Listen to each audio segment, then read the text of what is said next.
لیکن تمہاری والدہ تم سے ناراض ہے، تمہارا باپ تم سے ناراض ہے، تو تمہاری دعا وہ قبول ہونے والی نہیں ہے، بلکہ وہ دعا رد کر دی جائے گی۔ اسی لیے ہم پر یہ لازم کوٹر گیٹ مسجد میں شب برات پر تربیتی اجتماع کا سفل آیوجن۔ کوٹر گیٹ شب برات کے موقع پر 3 فروری 2026 منگلوار کو نماز عشاء کے بعد سنی جامع مسجد کوٹر گیٹ میں تربیتی اجتماع کا سفل آیوجن کیا گیا۔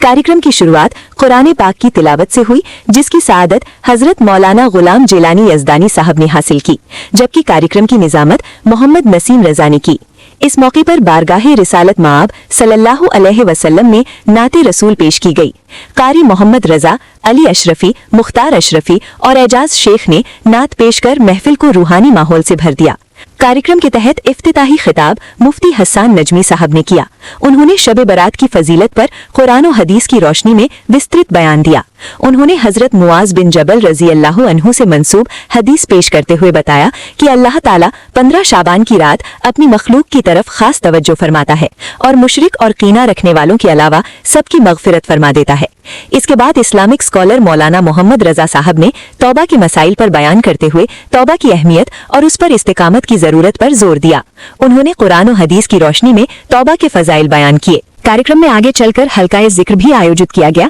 جس میں بڑی سنکھیا میں لوگوں نے حصہ لیا اور دین کی جانکاری حاصل کی۔ کارکرم کے آخر میں مسجد کے مینیجنگ ٹرسٹی نسیم رضا صاحب نے تمام لوگوں کا شکریہ ادا کیا۔ حاجی شکیل صاحب اور KGN کمیٹی کے سدسیوں نے نیاز تقسیم کر کارکرم کا سماپن کیا۔ اس کو پسند کر لیا،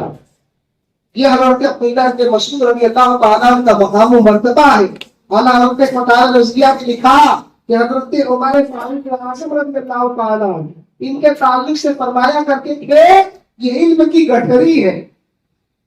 حضرت عبداللہ بن مسعود کے تعلق سے فرماتے تھے علم کی گٹھری ہے۔ اتنے جلیل القدر صحابی، ان کے شاگرد ہیں حضرت علقمہ بن قیس، اور ان کے تعلق سے خود حضرت عبداللہ بن مسعود اپنے شاگرد پر فخر کرتے تھے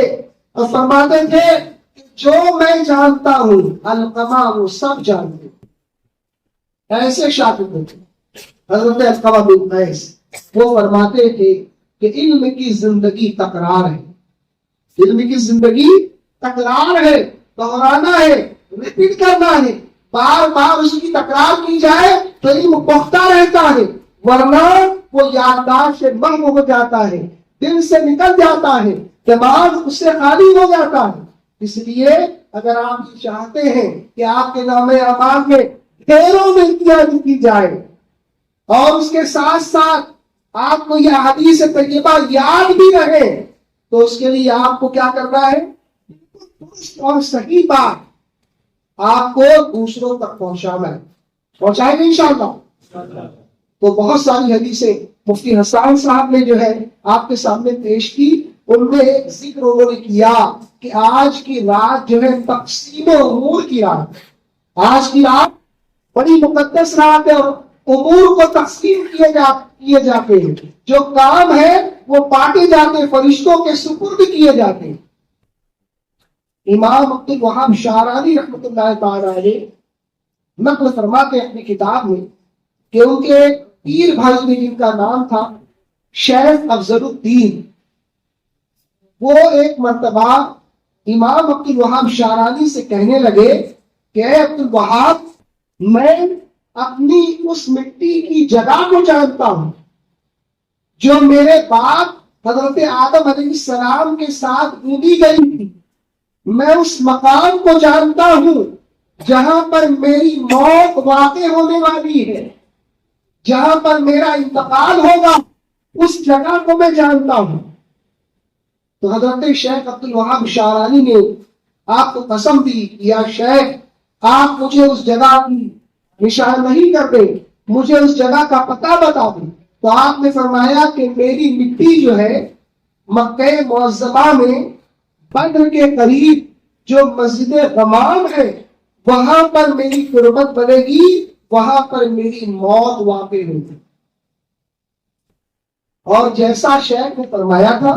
امام عبد الوہاب شعرانی فرماتے ہیں ویسا ہی ہوا، اور شیخ کی وفات جو ہے مکہ میں ہوئی اور بدر کے قریب جو مسجد غمام تھی وہاں پر شیخ افضل الدین کو دفن کیا گیا۔ جب تدفین ہو گئی تو شیخ افضل الدین کی مزار پر سے حضرت امام عبد الوہاب شعرانی ان کے گھر آئے، ان کی والدہ سے ملاقات کی تو والدہ نے کہا کہ بیٹا افضل الدین نے شب برات جس رات تھی اس رات میں مجھ سے یہ کہا کہ آج کی شب مجھ کو یہ بتایا گیا ہے کہ میری جو مٹی ہوگی، میری جو موت واقع ہوگی، میں جہاں پر دفن کیا جاؤں گا وہ میدان بدر کے قریب جو ہے مسجد غمام کے قریب مجھ کو دفن کیا جائے. یہ اطلاع ان کو کب دی گئی؟ شب قدر میں دی گئی، شب برات میں دی گئی، اور کہا گیا کہ تم وہاں پر دفن کیے جاؤ گے. ان کی والدہ کہتی ہے کہ میرے بیٹے نے کبھی جھوٹ نہیں کہا، مجھ کو یقین ہے کہ اس کی وفات جو ہے اسی سال ہوگی اور اس کی تدفین جو ہے میدان بدر میں جو مسجد غمام ہے وہیں پر اس کی تدفین ہوگی. تو حضرت سیدنا شیخ افضل الدین کے تعلق سے بیان کرتی ہے جو بیمار ہوئے، میرا بیٹا بیمار پڑا اور بیمار پڑنے کے بعد اس نے رفتے سفر باندھا مکہ معظمہ کی طرف. سارے لوگوں نے جب ان کی بیماری کی حالت دیکھی، ان کی شیخ جو ہے مکہ مکرمہ تشریف لے گئے، بیمار ہوئے، ان کا انتقال مدینہ میں اور وہیں پر مسجد غمام کے قریب دفن ہوئے. تو مولانا نے جو بتایا آپ کو کہ اس رات میں جو انتقال کرنے والے ہوتے ہیں ان کا نام بھی درج ہو جاتا ہے، جو پیدا ہونے والے ہوتے ہیں ان کا نام بھی آج کی شب جو ہے فرشتوں کے سپرد کر دیا جاتا ہے. تو بڑی مقدس رات ہے، اس کی فضیلت آپ نے سوال فرمائی اور آپ نے یہ بھی سوال کیا کہ ایسے بھی کم نصیب ہے کچھ لوگ جو آج کی شب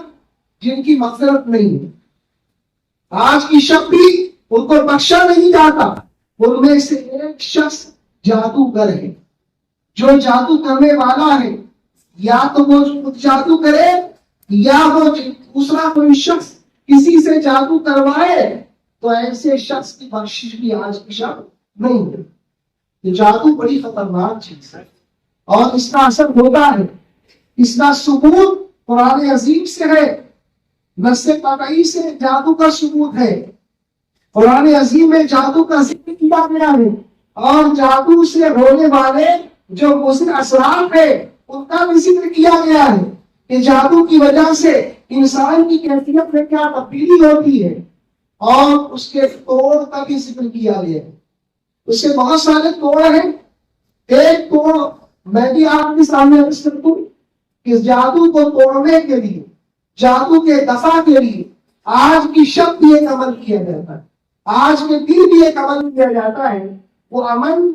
امام علامہ ابن حجر اسقلانی نے فتح الباری میں لکھا، علامہ عینی نے عمدۃ القاری میں لکھا، علامہ قسطلانی نے ارشاد الساری میں لکھا، علامہ ابن کثیر نے تفسیر ابن کثیر میں اس کا ذکر کیا، علامہ زرقانی نے شرح مواہب لدنیہ میں اس کا ذکر کیا. اسی طرح سے امام قرطبی نے تفسیر قرطبی کے اس عمل کا ذکر کیا کہ ایک بہت بڑے تابعی جن کا نام محب مربع ہے، وہ فرماتے ہیں، مصنف عبد الرزاق میں بھی یہ روایت موجود ہے کہ وہ فرماتے ہیں کہ اگر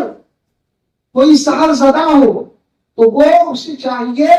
کہ وہ 7 بیل کی ہری پتیاں لے اور انہیں جو ہے 2 پتھروں کے درمیان پیسے. 2 پتھر ہمارے ایسے بٹا ہوتے ہیں، 2 پتھر کے ہوتے ہیں عام طور پر، تو اس میں پیس دے وہ اور اسے پانی میں گھول دے اور اس پانی کے اوپر ایک روایت کے مطابق آیت الکرسی دم کرے اور ایک روایت کے مطابق اس کے اوپر 4 پھول دم کرے. تو یہ سب ایک ساتھ کر سکتے ہیں آپ. آیت الکرسی دم کر دے، 4 پھول دم کر دے، اس کے بعد وہ پانی جو ہے 3 گھونٹ پی لینا ہے اور اس کے بعد جو بچا ہوا پانی ہے اسے بڑے ٹب کے اندر ڈال دینا ہے اور اس پانی کے ساتھ غسل کرنا ہے. شیخ وہاں بھی مربع فرماتے ہیں کہ اس کی برکت سے انشاءاللہ ساری بیماری دور ہو جائے. تو یہ عمل آپ کریں، بلکہ اعلی حضرت کے تعلق سے ملتا ہے کہ اعلیٰ حضرت رضی اللہ تعالیٰ عنہ اور سرکار مفتی اعظم ہند رضی اللہ تعالیٰ عنہ یہ شب برات کے دن جو 15 شعبان کا جو دن آئے گا کل کا دن، اس دن غسل کیا کرتے تھے، اور یہ بھی لکھا ہے کہ بیل کے پتوں کو شامل کیا کرتے. یہ جو بیل کے پتے ہیں ان کی اسلامی نقطۂ نظر سے بڑی اہمیت ہے. بیل کا پتا سدرۃ المنتہا، آپ نے معراج میں حدیث میں پڑھا ہوگا، سنا ہوگا علماء سے کہ سدرۃ المنتہا یہ جو 7ویں آسمان پر جو درخت ہے یہ بیل کا درخت ہے. حدیث میں اس کے تعلق سے فرمایا گیا کہ اس کے پھل جو ہے یہ مٹکے کے برابر ہے، اور مقام حج کے جو مٹکے ہوتے ہیں بہت بڑے ہوتے ہیں، ویسے اس کے پھل ہیں. ایک پتے کے تعلق سے حدیث مبارکہ میں ذکر کیا گیا کہ جو سدرۃ المنتہا ہے اس کا ایک پتا اتنا بڑا ہے کہ پوری امت کو چھپا ہے.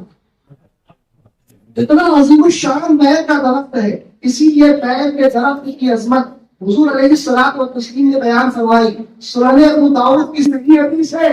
کہ تاجدار کائنات حضور رحمت عالم کو مجسم صلی اللہ تعالی علیہ وسلم ارشاد فرماتے ہیں کہ جو بیل کے درخت کو بنا وجہ کاٹے گا اللہ تبارک و تعالی اسے اوندے منہ جہنم میں داخل کر دے گا.